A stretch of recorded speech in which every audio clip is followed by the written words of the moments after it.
मेरा नाम हृदय है और आप देख रहे हैं नॉलेज की बात। अगर ईरान और इजराइल के बीच युद्ध छिड़ जाए तो दोनों देशों की सैन्य शक्ति, रणनीति और मानसिकता को समझना जरूरी है। आइए कुछ तथ्यों के आधार पर विश्लेषण करें। सेना की ताकत।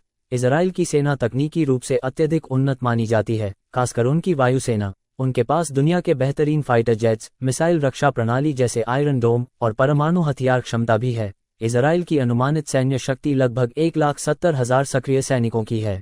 ईरान की सेना संख्या में इजराइल से बड़ी है। उनके पास लगभग 5,30,000 सक्रिय सैनिक हैं, जो इजराइल से 3 गुना ज्यादा हैं। ईरान की सेना का ध्यान जमीनी और पारंपरिक युद्ध पर ज्यादा है, हालांकि तकनीकी और आधुनिक हथियारों के मामले में वे इजराइल से पीछे हैं।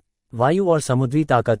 इजराइल की वायुसेना बहुत उन्नत मानी जाती है। उनके पास F-35 जैसे उन्नत फाइटर जेट्स हैं। इजराइल के पास लगभग 60 लड़ाकू विमानों का बेड़ा है और उनका नौसेना बेड़ा अपेक्षाकृत छोटा है, लेकिन तकनीकी रूप से उन्नत है। ईरान की नौसेना क्षेत्र में प्रभावी है, खासकर पर्शियन गल्फ में। उनके पास बड़ी संख्या में युद्धपोत और छोटी नावें हैं। ईरान का ध्यान अधिकतर गोरिल्ला शैली के नौसेना अभियानों और मिसाइल क्षमताओं पर है। हालांकि उनकी वायुसेना पुरानी है और मुख्य रूप से 1970-80 के दशक की तकनीक पर आधारित है। रणनीतिक मानसिकता। इजराइल की रणनीति जीरो टॉलरेंस पर आधारित होती है। वे किसी भी खतरे का सामना तुरंत और पूरी ताकत से करते हैं। उनका इतिहास बताता है कि वे त्वरित और निर्णायक जीत चाहते हैं, जैसा कि 1967 के 6 डे वॉर में देखा गया। ईरान की युद्ध मानसिकता धैर्य और प्रतिरोध पर आधारित है।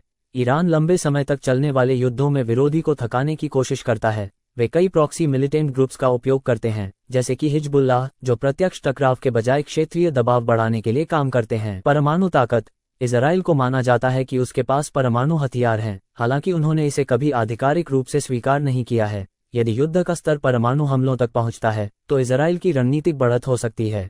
ईरान ने अभी तक परमाणु हथियार नहीं बनाए हैं, हालांकि उनके परमाणु कार्यक्रम को लेकर चिंताएं हमेशा रही हैं। रक्षा और मिसाइल तकनीक। इजराइल की मिसाइल रक्षा प्रणाली आयरन डोम किसी भी रॉकेट या मिसाइल हमले को रोकने में सक्षम है, जो उन्हें एक बड़ी सुरक्षा प्रदान करती है। ईरान की मिसाइल तकनीक क्षेत्र में सर्वश्रेष्ठ मानी जाती है।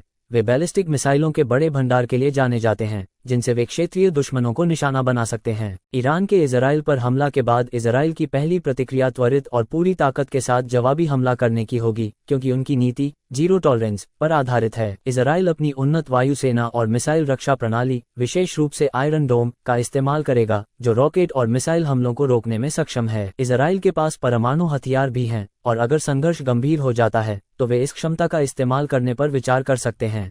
ईरान अपनी ओर से लंबे समय तक चलने वाले संघर्ष के लिए तैयार रहेगा, जिसमें वे अपने बैलिस्टिक मिसाइलों और प्रॉक्सी मिलिटेंट ग्रुप्स जैसे हिजबुल्लाह का इस्तेमाल कर सकते हैं। ईरान के पास सीधे इजराइल पर हमला करने के लिए सीमित हवाई शक्ति है, लेकिन उनकी मिसाइल क्षमता काफी प्रभावी मानी जाती है। ईरान क्षेत्र में अस्थिरता पैदा कर सकता है और अन्य देशों जैसे लेबनान और सीरिया के माध्यम से अप्रत्यक्ष हमले कर सकता है। अंतर्राष्ट्रीय प्रतिक्रिया। अमेरिका इजराइल का सबसे बड़ा समर्थक है और किसी भी ईरानी हमले के जवाब में इजराइल को सैन्य और कूटनीतिक सहायता देगा। अमेरिका ने पहले भी मध्य पूर्व में इजराइल की रक्षा के लिए सीधे हस्तक्षेप किया है।